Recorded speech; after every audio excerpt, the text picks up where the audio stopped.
आप देख रहे हैं इंडिया टाउन न्यूज, भारत की बात। नमस्कार, आप देख रहे हैं इंडिया टाउन न्यूज और मैं हूं आपके साथ कमर गौस। बात करते हैं राजनांदगांव में बढ़ते भ्रष्टाचार की। आपको बता दें कि राजनांदगांव से इस वक्त दो बड़ी खबरें सामने आ रही है। एक तरफ भ्रष्टाचार की दरकती दीवारें लोगों की जान पर बन आई है, तो दूसरी ओर शहर को 63 करोड़ के विकास सौगात मिली है। बसंतपुर स्थित जिला अस्पताल परिसर में शौचालय की छत भर भराकर गिर गई और घायल हो गया एक कर्मचारी। वहीं विधानसभा अध्यक्ष डॉक्टर रमन सिंह के प्रयासों से शहर को मिली कई अहम परियोजनाएं।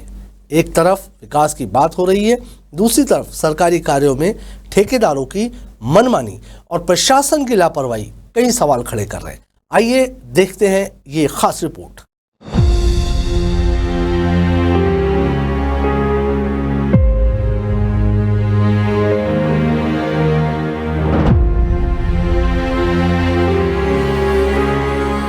इस वक्त अभी हम राजनांदगांव के जिला चिकित्सालय के परिसर में खड़े हुए हैं और आप जो मेरे पीछे तस्वीरों के माध्यम से ये बिल्डिंग देख पा रहे होंगे, ये बिल्डिंग वह सुलभ शौचालय है जहां बीते दिन एक युवक की, एक केयर टेकर की जान जाते जाते बची हुई है।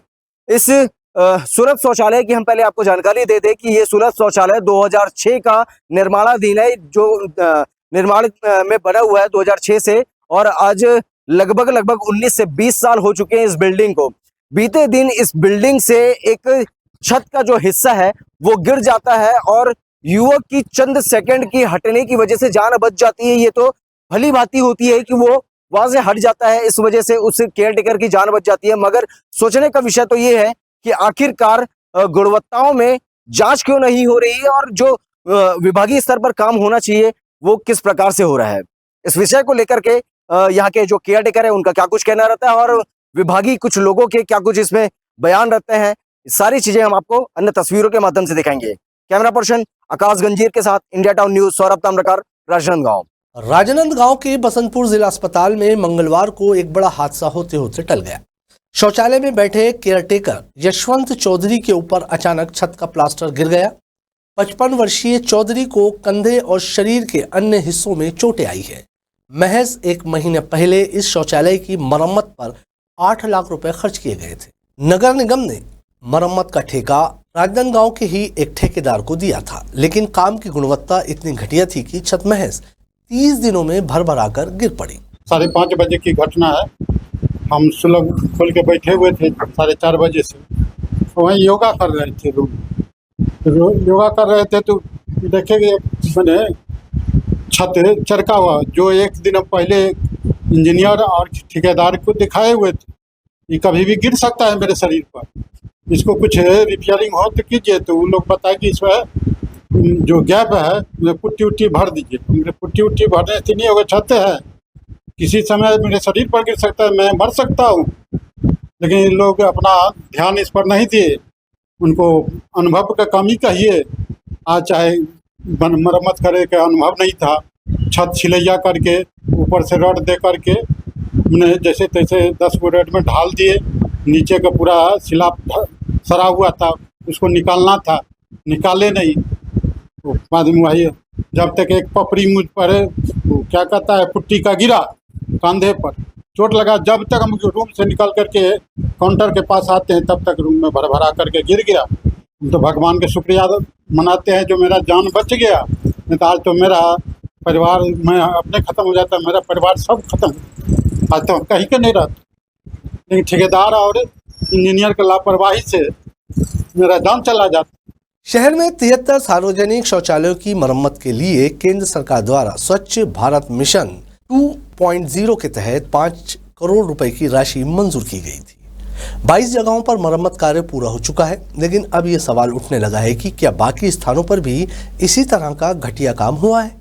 नगर निगम के अधिकारी और इंजीनियर और इंजीनियरिंग कार्यों की उचित मॉनिटरिंग नहीं कर रहे हैं। इससे ठेकेदारों को मापदंडों की अनदेखी करने की खुली छूट मिल रही है। हाल ही में अभी वहाँ पे जो स्वच्छता श्रृंगार के अंतर्गत लगभग 5 करोड़ की लागत में शहर में सभी शौचालयों का मरम्मत किया गया।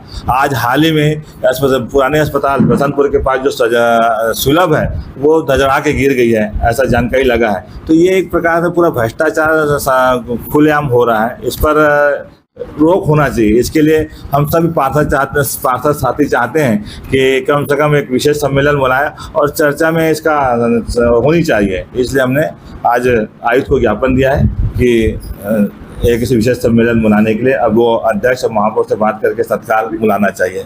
इसी बीच राजनांदगांव को राज्य सरकार के बजट में 63 करोड़ रुपए की एक बड़ी सौगात मिली है। विधानसभा अध्यक्ष और विधायक डॉक्टर रमन सिंह के प्रयासों से ये राशि शहर के समग्र विकास के लिए स्वीकृत की गई है। इसमें प्रमुख परियोजनाएं शामिल हैं। 2000 सीटर ऑडिटोरियम का निर्माण लगभग 20 करोड़, गंज चौक से कान्हापुरी सड़क चौड़ीकरण 14 crore 59 lakh, 500 seater central library और reading zone 11 crore 42 lakh, rising main pipeline विस्तार 6 करोड़ 58 लाख, ट्रांसपोर्ट नगर में रोड, लाइट और पानी की व्यवस्था 5 करोड़, पेंडरी मुक्तिधाम से अस्पताल तक सड़क निर्माण 2 करोड़, नाला निर्माण कार्य 3 करोड़ 5 लाख, गोविंद राम निर्मलकर ऑडिटोरियम की मरम्मत 50 लाख।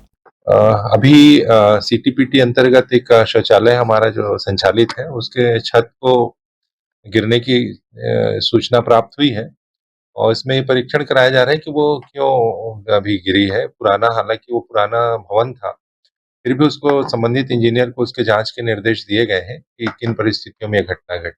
राजनांदगांव की ये तस्वीरें एक साथ सामने आ रही है। एक तरफ करोड़ों की विकास परियोजनाएं तो दूसरी तरफ लाखों की मरम्मत में भ्रष्टाचार और हादसे। ये सवाल उठाना जरूरी है कि जब इतनी बड़ी राशि विकास के लिए आती है तो जमीनी स्तर पर उसका क्रियान्वयन कितना पारदर्शी और सुरक्षित है। अगर 8 लाख में हुई एक छोटी मरम्मत इतनी असुरक्षित हो सकती है तो करोड़ों की परियोजनाओं में पारदर्शिता कैसे सुनिश्चित की जाएगी। तो एक तरफ जहां डॉक्टर रमन सिंह के प्रयासों से शहर को विकास की सौगात मिली है, वहीं दूसरी तरफ सरकारी ठेके और घटिया निर्माण कार्य लोगों की जान जोखिम में डाल रहे हैं। अब देखने वाली बात यह होगी कि प्रशासन इस भ्रष्टाचार पर लगाम कसता है या फिर अगली छत गिरने का इंतजार करता है। आज की हमारी इस खास रिपोर्ट में फिलहाल इतना ही। मुझे दीजिए इजाजत और आप देखते रहिए इंडिया टाउन न्यूज़, भारत की बात। नमस्कार।